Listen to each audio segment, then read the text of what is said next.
Okay. अस्सलाम वालेकुम student, कैसे हो आप सब लोग?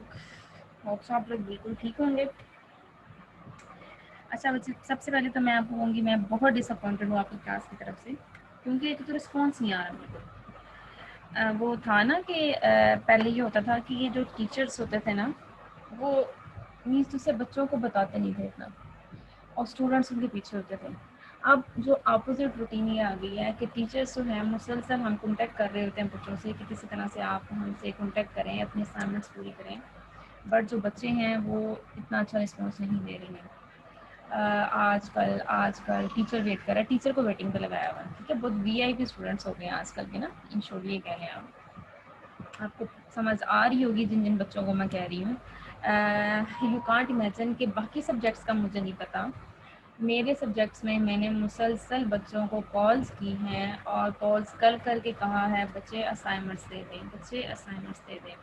क्योंकि अगर मेरे हेड पे होता तो मैं हो सकता है आपको रिसर्च में फेल भी कर देती, मैंने बहुत टाइट मार्किंग करनी थी। बट आपकी किस्मत के ऑनलाइन क्लासेस हुई हैं और आप जो हैं एमसीक्यूज़ की बेस पे निकल गए। ठीक है, बहुत इजी जो था ना पेपर था आपका, जिसकी बेस पे आप निकल गए। तो इन शॉर्ट अब मैं ये आपसे कहना चाह रही हूँ कि खुदा के लिए इस सब्जेक्ट को सीरियस होके लें, क्योंकि बाकी सब्जेक्ट आप पढ़ते हैं for the sake of marks. ठीक है, ये वो सब्जेक्ट है जिसको आप लोग पढ़ते हैं फॉर योर लर्निंग। ठीक है, कुछ बच्चे ऐसे हैं जो रिसर्च वर्क करेंगे, मैं आपको बता रही हूँ अगेन, आपको इन फ्यूचर में कोई इस तरह से नहीं पढ़ाएगा, इन डेप्थ में जाके चीज़ें नहीं बताएगा। वो कहेंगे अंडरस्टूड बात है कि अगर इन्होंने बीबी ऑनर्स किया हुआ है तो इन्होंने ये सब्जेक्ट ऑलरेडी पढ़ा होगा। क्योंकि जैसे एक टीचर्स मास्टर की क्लास में जाता है ना, ठीक है, आप लोगों की आदत हो गई है कि हमें एक एक चीज़ बताई जाए इन डेप्थ। स्टडी, जो एक स्टडी का एक वो क्रेज़ होता है ना बच्चों को खुद से स्टडी करना, वो चीज़ ख़त्म होती जा रही है। जब तक वो चीज़ नहीं ना आपके अंदर आएगी आप नहीं पढ़ सकते। तो जब मास्टर एमफिल लेवल पे जाएंगे ना आप, तो वो कहेंगे आपने मास्टर्स में पढ़ लिया, तो वो आपको ऊपर ऊपर से चीज़ें पढ़ाएंगे। फॉर एग्जांपल एक मैथ का क्वेश्चन है अलजेब्रा का, आपको फार्मूलाज नहीं करवाए जाते। ठीक है, और यही समझा जाता है कि आप 8 क्लास से पढ़ते आ रहे हैं अलजेब्रा, आपको फार्मूलाज आते होंगे, डायरेक्ट क्वेश्चन नहीं करते हैं, आप तो देखते रह जाएंगे किस तरह से इसको हल किया, आपसे तो नहीं हल हो पाएगा। द रीज़न इज़ दैट कि आपकी कंसेप्ट ही जो है वो क्लियर नहीं है, कंसेप्चुअल थ्योरी जो आपकी है वही क्लियर नहीं है, आप कैसे कर पाएंगे। ठीक है, उस दिन क्लास में ओनली 3 स्टूडेंट्स प्रेजेंट थे and I am very sure, I am expecting कि 6 to 7 स्टूडेंट्स तो होंगे ही होंगे, बट नहीं थे। ठीक है, चलिए कोई बात नहीं, वो जो 3 स्टूडेंट्स से मुझे अच्छा लगा, सगीर के और जैन ने बड़े अच्छी क्वेश्चनिंग की। मुझे उनको एक तो अंडरस्टैंड करने का मौका मिला कि बच्चे का कैलिपर किस तरह का है। ठीक है, इनका कैलिपर किस तरह का और किस लेवल पे जाके मुझे पढ़ाना चाहिए। ठीक है, बहुत सी क्वेश्चनिंग थी, उन्होंने मुझसे लेक्चर्स सुने होंगे, मे बी ना सुने हों, बट ये उन्होंने प्रेजेंट होके क्लास में इस चीज़ को शो कर दिया कि they are very concern about this subject. ठीक है, बहुत ज़्यादा कंसर्न ले रहे हैं, कर रहे हैं सब्जेक्ट के साथ। बहुत अच्छी अच्छी क्वेश्चनिंग भी की। ज़्यादा हमने नहीं पढ़ा, 3 घंटे की क्लास थी, ज़्यादा नहीं पढ़ा, क्योंकि ऑनलाइन आपके लेक्चर्स 40 मिनट्स में होते हैं। यही काम जो हम 1.5 घंटे में करते हैं वो हम 40 मिनट्स में कर रहे होते हैं। बट ये था कि उनके जो क्वेश्चंस थे, बाकी भी हमने डिस्कशंस की थी उनके साथ, जो आम रूटीन की या हमारे इकोनॉमी के जो इश्यूज़ हैं उस पर भी बात हुई थी हमारी। बट ये है कि पढ़ाने का मज़ा आया, बच्चों ने जो क्वेश्चनिंग की, मज़ा ही तब आता है कि जब आपको समझ ना आए और आप क्वेश्चनिंग करें। ठीक है, और एक अच्छा टीचर्स वही है, मीन्स टू से एक अच्छे टीचर की रिस्पेक्ट वही है। ये नहीं टीचर्स आगे हैं, वेल ड्रेसिंग हैं, बहुत अच्छे तरीके से आपके साथ डील करते हैं, आप जो कहते हैं आपकी बात मान लेते हैं, तो आप कहें वो टीचर्स बहुत अच्छे हैं। बिल्कुल भी इस तरह से नहीं है, टीचर्स की डेफिनेशन ही नहीं है। टीचर्स वही अच्छे होते हैं, या टीचर की रिस्पेक्ट जो आप करते हैं उसी टीचर की आप रिस्पेक्ट करते हैं। एक टाइम पीरियड के बाद देखेंगे आप जिस टीचर को कहेंगे कि मैम इस तरह नहीं इस तरह कर लें, वो आपकी बात मान लेना। एक टाइम के बाद जब आप हायर स्टडी की तरफ जाओगे ना, जब हमारी जगह पे आप आओगे, आपको फील होगा कि हमें बच्चों की, हमें अपने टीचर से बात नहीं मनवानी चाहिए थी, और आपको टीचर वही याद रहेगा जिसने आपको टफ टाइम दिया होगा या कुछ सिखाया होगा। ठीक है, तो बजाय इसके टीचर्स इंसान हैं, टीचर्स भी तंग आ जाते हैं बाज़ दफ़ा ना, और फ्रेड अप होके कहते हैं कि चले छोड़ दे, जाने दें, आप कितनी दफ़ा कहा जाए इनसे। यू कांट इमेजिन, आपकी क्लास में मैंने इतने बच्चों को इतनी दफ़ा कॉल्स किए, एक एक बच्चे को किया, बच्चे असाइनमेंट्स दे दें, असाइनमेंट्स दे दें, ठीक है। और अच्छी तरह जानते हैं बच्चे के वाकई मैम ने किए हैं।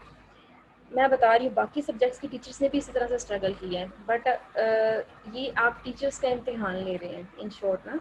तो टीचर्स कब तक सिखाएंगी आपको, कब तक इस तरह से पढ़ाएंगी? जब आप इस लेवल पे आएंगे फिर आपको महसूस होगा कि हमने कितना बड़ा लॉस किया है। तो एक टीचर की रिस्पेक्ट होती है कि जो सब्जेक्ट पढ़ा रही है वो बच्चे को आता हो। अगर वो आप अच्छे तरीके से लर्न करके आते हैं ना, अच्छे तरीके से रिस्पॉन्स देते हैं, अच्छे तरीके से क्वेश्चनिंग करते हैं, तो समझो आप उस टीचर की रिस्पेक्ट करते हैं। रिस्पेक्ट नॉट ओनली फॉर कि आप उनसे कहें कि मैम ऐसे कर लें तो वो ऐसे कर लें, आप कहें वैसे करें तो वो वैसे करें। इट मीन्स आप टीचर्स हो गए, वो स्टूडेंट्स हो गए। तो खुदारा इन चीज़ों से बचें। आप मेच्योर क्लास है, मोस्ट सीनियर क्लास है यूनिवर्सिटीज़ की, तो मैं आपसे यही एक्सपेक्ट कर रही हूँ कि एक तो बिल्कुल सीरियस हो जाए स्टडी को लेकर, ठीक है। स्पेशली मेरे सब्जेक्ट को तो लेकर सीरियस हो जाएं। मैंने आपको पहले भी बताया है, जो बच्चे असाइनमेंट्स नहीं देगा ना, मुसलसल कॉल्स के बाद ग्रुप में एक इस तरह का मैसेज कन्वे करने के बाद कि जो असाइनमेंट नहीं देगा मैंने फेल कर देना है, यूनिवर्सिटी से परमिशन ले ली हुई है मैंने, और फिर मेरे सब्जेक्ट में पास वही बच्चा होगा जो दोबारा रीअपेयर होगा। दोबारा रीअपेयर का मतलब है नेक्स्ट सेमेस्टर में फिर आप फी पे करेंगे सब्जेक्ट की, फिर आपको एक लंबे प्रोसेस से गुजरना पड़ेगा। इट्स बेटर नहीं कि आप पूरा दिन में से 1 घंटा निकालें, 2 घंटा निकालें और हर सब्जेक्ट की डिवीजन कर लें कि हमने एक दिन ये असाइनमेंट करनी है, एक दिन ये असाइनमेंट्स करनी है। तो इस तरह से जो है ना आप इस चीज़ को क्या कर सकते हैं, कवर अप कर सकते हैं, ठीक है। अच्छा चलें, उस दिन अब दूसरा ये आपको एक फाइल नज़र आ रही होगी, बाकी बातें तो साथ साथ चलती रहेंगी। क्लास अगर होगी आपकी लाइव सामने, मेरे सारे बच्चे आएंगे तो फिर मैं बेहतर तौर पे समझ सकूँगी कैलिपर क्या है आप लोगों का ना, किस तरह से हम लोगों ने मिल के पढ़ना, किस तरह से मैंने आपको सिखाना है और किस लेवल पे आपको समझ आई है और कहाँ पे नहीं आई है। बहुत से बच्चे तो ऐसे हैं जो लेक्चर सुनते ही नहीं है, ठीक है। असाइनमेंट्स को देख के मुझे आइडिया हो गया आप लोगों की। सिर्फ और सिर्फ 3 या 4 बच्चे हैं जो जिन्होंने बड़ी सिंसेरिटी के साथ जो है ना बनाई है, ठीक है। सगीर अहमद ने बड़ी मेहनत के साथ बनाई है, बेशक हैंड राइटिंग रिटन फॉर्म में बनाई है, बहुत अच्छे तरीके से रजिस्टर्स पे लिख के उन्होंने मुझे जो है ना वो स्नैपशॉट लेके सेंड किए। मैं बाउंड नहीं कर रही लैपटॉप आपके पास हो, नहीं कहा मोबाइल आपके पास हो, जबकि इम्पॉसिबल है आज के टाइम पीरियड में किसी के पास मोबाइल ना हो। आप सिंपल रजिस्टर पे बनाएं, कंसेप्चुअल जो बनाएं, आपको कंसेप्ट क्लियर है। मैं सिर्फ आपकी कंसेप्ट क्लैरिटी के लिए कह रही हूँ। एक बच्चा मुझे सामने बैठ के डिबेट कर ले कि मैम मुझे जो आपने पढ़ाया पूछना मुझे आता है, मैं उसके फाइनल में पूरे मार्क्स लगा दूँ, पेपर को मैं साइड पे कर दूँ, पर जो मेरा पढ़ा हुआ मुझे आप बताएं तो सही, इतने इससे बड़ा एज क्या देंगे टीचर्स आपको, ठीक है। तो ये है कि आपको मैंने कहा बेशक आप रजिस्टर पर लिखें, स्नैपशॉट लें, मुझे भेज दें, बट आपकी प्रेजेंस होनी चाहिए कि आपने कुछ ना कुछ काम किया है, ठीक है। कुछ बच्चों ने तो जिसे कहते हैं ना सर से उतारने वाला काम, मैम बार बार कॉल कर रही हैं। कुछ बच्चों के इश्यूज थे भी सही, एंड कुछ जो थे उस चीज़ से फ़ायदा उठा रहे थे। तो ये था कि टीचर्स को पता चल जाता होता है, ठीक है। आप अगर ये कहें ना कि आपको सिर्फ मैंने कॉल किया, तो कुछ अदर सोर्सेज हैं उनसे भी हमने जो है ना वो इन्फॉर्मेशन इकट्ठी किया है कि वेदर वाकई ही इन स्टूडेंट्स के साथ इशू है, ये बाकियों के साथ बड़े नॉर्मली कॉन्टैक्ट में है, सारा कुछ हो रहा है, असाइनमेंट्स के टाइम पे ये इश्यूज आ रहे हैं इनको। तो जो है ना बच्चे हम लोग इस लेवल से गुजर के आए हैं, तो इस तरह से चीज़ों से अवॉइड करें, टाइमली टाइम मैनेज करें। यूनिवर्सिटीज़ ओपन होने वाली हैं, वो एक रूटीन सेट हो जाती है ना कि छुट्टियां हो गई हैं, आप रूटीन से हट जाते हैं बिल्कुल, ठीक है। बट आपको पता है कि लाइफ परफेक्ट तब होती है, आप हेल्दी तब रहते हैं कि जब आप अपने रूटीन को जो ना चेंज नहीं करते। जो आपको सोने की टाइमिंग थी, उठने की, सारा कुछ वही रखें, रूटीन वही रखें। आई डोंट नो कब तक ये हालात रहें, ठीक होते भी हैं, नहीं होते, इन्हीं के साथ हमें सर्वाइव करना पड़ता है। तो हमें अपनी लाइफ के बारे में, अपने एम्स के बारे में, अपने गोल्स के बारे में, अपनी जो हमने एक वो सोची हुई है स्ट्रेटजीज, उस चीज़ से हटना नहीं चाहिए, ठीक है। तो चलें अब वापस आ जाते हैं हम लोग अपने इस काम पे। उस दिन मैंने आप लोगों को बताया था डाटा एंट्री के बारे में, लेकिन अच्छा सबसे पहले तो आप लोग जो मैंने ग्रुप में एक आपको लिंक शेयर किया ड्राइव का, उसमें IBM SPSS है, उसको इंस्टॉल करें सारे बच्चे, ठीक है। जिसका इंस्टॉल ना हो वो सही सॉरी जैद के पास मैंने उनको ड्राइव का एक लिंक सेंड किया है ईमेल में, वो आपको फॉरवर्ड कर देंगे। तो उसके ज़रिए से उसके पास क्रैक वेरिएंट है तो वो आपसे शेयर करेगा, वो आप इंस्टॉल कर लें, ठीक है। बहुत इंपॉर्टेंट है ये। इससे पहले तो जो आपको मैंने सिखाया सिंपल आपको मैंने सिखाया कि रिसर्च होती क्या है, गैप किस तरह आइडेंटिफाई करते हैं, इंट्रोडक्शन कैसे लिखते हैं, लिटरेचर रिव्यू, फिर मैंने आपको बताया मेथोडोलॉजी क्या होती है, रिसर्च डिज़ाइन किस तरह से सिलेक्ट करते हैं, पॉपुलेशंस के बारे में, क्वेश्चनियर के बारे में। अब हम लोग क्वेश्चनियर हमने जब बना लिया, अब जो हमारा नेक्स्ट स्टेप है वो है डाटा एंट्रिंग का और एनालिसिस का, ठीक है। अच्छा, अब इसमें हम लोग क्या करते हैं, जब आप लोग SPSS IBM SPSS इंस्टॉल कर लेते हैं तो इस तरह की एक विंडो आपके पास ओपन होती है। जैसे ये पिक्चर, ये मैंने बच्चे वर्ड की फॉर्म में टाइप करके लिख दिया हुआ है। अगर मैं उस तरह से समझाती तो बाज़ बच्चे सुनते हैं, लेक्चर्स आज हैं, हो सकता है कल डिलीट हो जाते, तो क्या होता कि आपके पास सेव नहीं थे रहने। ये फाइल भी मैं आपसे शेयर कर दूँगी और इस तरह से आपने क्या करना है, आपने इंटरप्रेट करना है अपने रिजल्ट्स को, ठीक है। सबसे पहले आपने डाटा को एंटर करना है। आपके पास फॉर एग्जांपल वेरिएबल हैं एक्स वाई जी, 3 वेरिएबल हैं। एक्स फॉर एग्जांपल आपका डिपेंडेंट वेरिएबल है and Y and Z your independent variable. Question is that ma'am dependent independent variable दोनों यहीं पे एंटर करेंगे? बिल्कुल, जितने भी वेरिएबल होंगे डिपेंडेंट, इंडिपेंडेंट, मीडिएटर, मॉडरेटर, आपने चारों के चारों वेरिएबल्स यहीं पे एंटर करने हैं। किसी भी कैटेगरी का किसी भी तरह का वेरिएबल आ जाए यहीं पे एंटर करेंगे, ठीक है। सबसे पहले आप वेरिएबल का नाम लिखेंगे। मैंने यहाँ पे एक्स एंटर किया हुआ है, आपका फॉर एग्जांपल वेरिएबल है इनकम, आप यहाँ पे इनकम एंटर करेंगे। न्यूमेरिक का मतलब है कि डाटा जो भी आप कलेक्ट करते हैं वो न्यूमेरिक फॉर्म में होता है, ठीक है। कभी भी ऐसा नहीं होता कि आप लिखे 4000 4 FOUR 4000 THOUSAN, अब यहाँ पे 4000 ऐसे नहीं लिखेंगे, ठीक है। वर्ड्स में नहीं लिखेंगे, आप न्यूमेरिक में लिखेंगे 4000, ठीक है। उसके बाद विथ मैक्सिमम जो है ना स्पेस आपकी क्या है, मैक्सिमम जो डिजिट्स आप यूज़ करेंगे वो 8 यूज़ करेंगे। 8 से ज़्यादा अगर आप करना चाहेंगे तो आप इस पर क्लिक करेंगे तो आप इसकी स्पेसिंग को इंक्रीज कर सकते हैं। नीचे देखिए मैंने लिखा हुआ नेम में आप क्या करेंगे, right here the name of the variable. Numeric में टाइप्स हमेशा क्या रखेंगे, आप हमेशा जब भी डाटा एंटर करेंगे यहाँ पे टाइप्स क्या रखेंगे, न्यूमेरिक, ठीक है। यहाँ पे न्यूमेरिक एंटर नहीं करना, यहाँ पे जैसा आपने लिखना है न्यूमेरिक, ठीक है। उसके बाद आपने लिखना है विथ, हमेशा क्या रखना है 8 और डेसिमल। अगर फॉर एग्जांपल आपका डाटा जो है वो पॉइंट्स में है तो आप कोशिश करें कि 2 डेसिमल तक जो है ना आप उसको सिलेक्ट करें।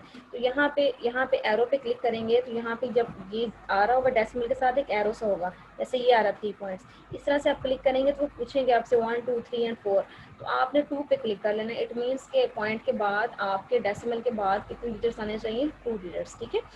ये लाजमी कर लिया गया है। 4 भी कर सकते हैं, जैसे हम लोग आम जो न्यूमेरिकल करते हैं हम उसमें 4 रखते हैं, बट ये है कि इन रिसर्च में वो राउंड ऑफ करने के बाद आपको 2 डिजिट्स दे देता है, उससे आपकी जो रिजल्ट है ज़्यादा एक्यूरेट आते हैं, ठीक है। उसके बाद आ जाती है लेबल। राइट है complete questions but actually you want, ठीक है। फॉर एग्जांपल मैं यहाँ पे मेरा जो क्वेश्चन था, जो वेरिएबल था फॉर एग्जांपल एक्स था, उस एक्स से रिलेटेड जो मेरे क्वेश्चंस थे ना, क्वेश्चंस मेरे फॉर एग्जांपल 50 थे, ठीक है। अब वो पहला क्वेश्चन जो था ना, मैं पहले क्वेश्चन के बारे में लिख रही हूँ, जो फर्स्ट क्वेश्चन का जो मुझे आंसर मिला है मैं यहाँ पे उसकी जगह पे लिख देती हूँ स्मोकिंग काज कैंसर, ठीक है, पहला क्वेश्चन है। और पहला क्वेश्चन का यहाँ पे मैंने जो वो लिखा कि एक क्वेश्चन जो वेरिएबल था, जिस वेरिएबल से रिलेटेड ये क्वेश्चन था, वो वेरिएबल का नाम लिख दिया। यहाँ पे लेबल में कंप्लीट क्वेश्चंस लिखते होते हैं या कंप्लीट क्वेश्चन को शॉर्ट करके हिंट बना देते होते हैं कि इन फ्यूचर अगर आप उसको खोलें तो आपको फौरन से पता चल जाए इस क्वेश्चन का ये रिस्पॉन्स इस जो था ना, जिस जो आपकी पॉपुलेशन थी उसने ये दिया था, या जो आपने क्वेश्चन फिलअप करवाया था उसने ये आंसर दिया था। उसके बाद आ जाती है वैल्यूज़ की बात। Values will be assign only when data is categorical. अच्छा, यहाँ पे जो है ना वैल्यूज़ की बात हम करें तो वैल्यूज से क्या मुराद है, वैल्यूज से मुराद है कि अगर जो आपका जो डाटा है, जो वेरिएबल है, ठीक है, एक्स फॉर एग्जांपल वो कैटेगोरिकल है। कैटेगोरिकल की मैंने आपको बात बताई थी, समझाया भी था क्लास में। कैटेगोरिकल का मतलब होता है फॉर एग्जांपल वेरिएबल है आपका यहाँ पे एक्स की जगह पे जेंडर, ठीक है। अब जेंडर 2 तरह के होते हैं, मेल एंड फीमेल, तो इसका मतलब है आप यहाँ पे इस 3 पॉइंट्स पे क्लिक करेंगे, 3 पॉइंट्स पे क्लिक करके यहाँ पे आप इनको असाइन करेंगे नंबर 0 and 1 का। 0 फॉर एग्जांपल आप मेल कर देते हैं, फीमेल आप कर देते हैं 1, ये फीमेल कर देते हैं 1 और मेल कर देते हैं 0, ठीक है। ये 1 and 2 जो भी नंबर आप देना चाहते हैं, इट्स नॉट कंपल्सरी कि आप 0 1 ही दें, ठीक है। आप उनको नंबर दे देंगे और फिर आप यहाँ पे क्या करेंगे, मिसिंग वैल्यू कोई अगर है तो, नहीं तो एज इट इज़ इसको ऐसे ही रहने देंगे। उसके बाद यहाँ पे आ जाता है कॉलम, कॉलम में आप 8 ही लिखेंगे, ठीक है, इसको भी आप चेंज नहीं करेंगे। उसके बाद अलीग में भी आप राइट ही लिखेंगे। मैयर्स, मैयर्स की जगह, मैयर्स को समझने वाला पॉइंट है यहाँ पे। मैयर्स का मतलब है कि आप जो है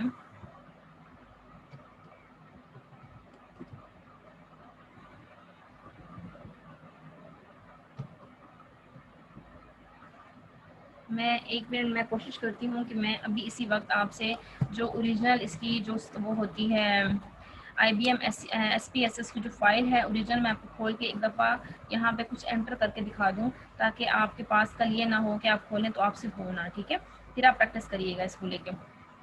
चलिए, अब मैयर्स की मैं बात करूँ तो मैयर्स बेसिकली, मैयर्स में हम लोग क्या करते हैं, तीन तरह के स्केल यहाँ पे आपको नजर आएंगे। जब इस पर क्लिक करेंगे ना आप अनवन पे, एक जो स्केल होगा वो होगा स्केल के नाम से, एक होगा ऑर्डिनल के नाम से, और एक होगा नॉमिनल के नाम से। 3 स्केल होंगे आपको नजर आएंगे। ये आपके डाटा पे डिपेंड करता है, ठीक है, कि आपका डाटा है किस तरह का।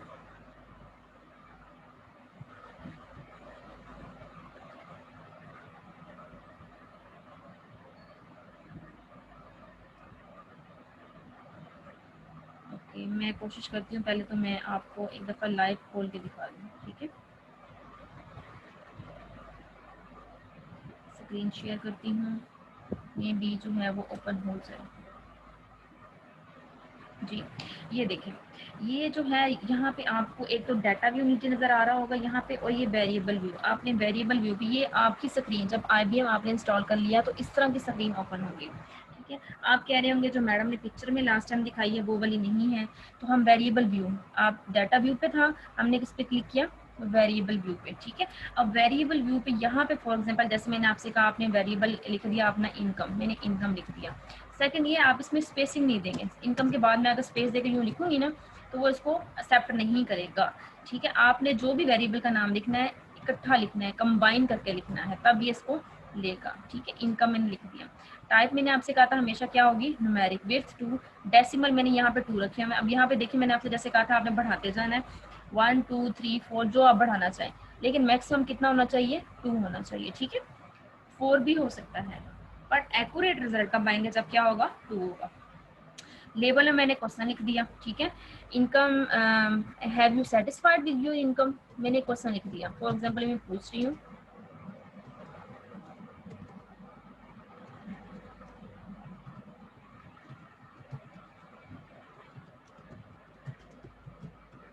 ठीक है, have you satisfied with your income, question mark, ये लेबल में मैंने क्वेश्चन लिख दिया। वैल्यूज में मैंने आपसे कहा था अगर तो वैल्यूज कैटेगोरिकल है, ठीक है, अगर तो ये डिपेंडेंट वेरिएबल है आपका कैटेगोरिकल, मतलब उसकी कुछ कैटेगरीज हैं। मीन्स टू से मैं कहती हूँ कि अगर आपकी इनकम 0 हो, ठीक है, यहाँ पे मैंने वैल्यू 0 दे दी, इनकम मैंने लिख दिया 10,000, 10,000, ठीक है।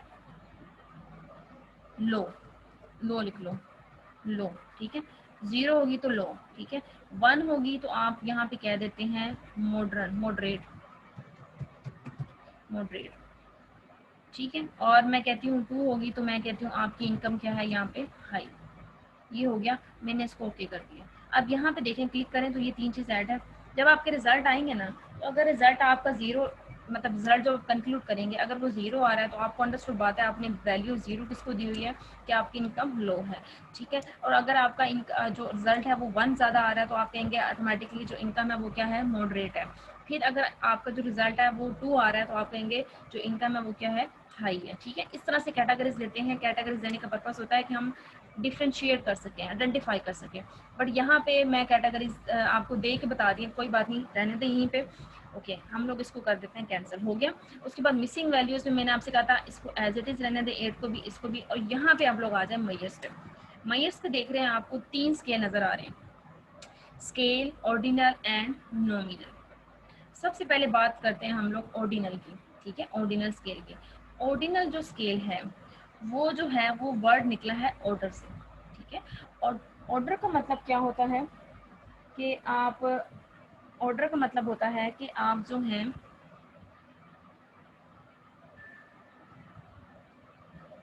ऑर्डर का मतलब है कि आप जो हैं आपने एक ऑर्डर सेलेक्ट किया है। बाय नेचुरली जो एक ऑर्डर सेलेक्ट होता है, जैसा कि आपने जहाँ पे दे दी, जैसे वैल्यूज़ यहाँ पे दी, अगर यहाँ पे वैल्यूज़ होती कि एजुकेशंस की, मैट्रिक को आपने 1 दिया, इंटर को आपने 2 दिया, ग्रेजुएशन को आपने 3 दिया, मास्टर्स को आपने 4 दिया, 1 2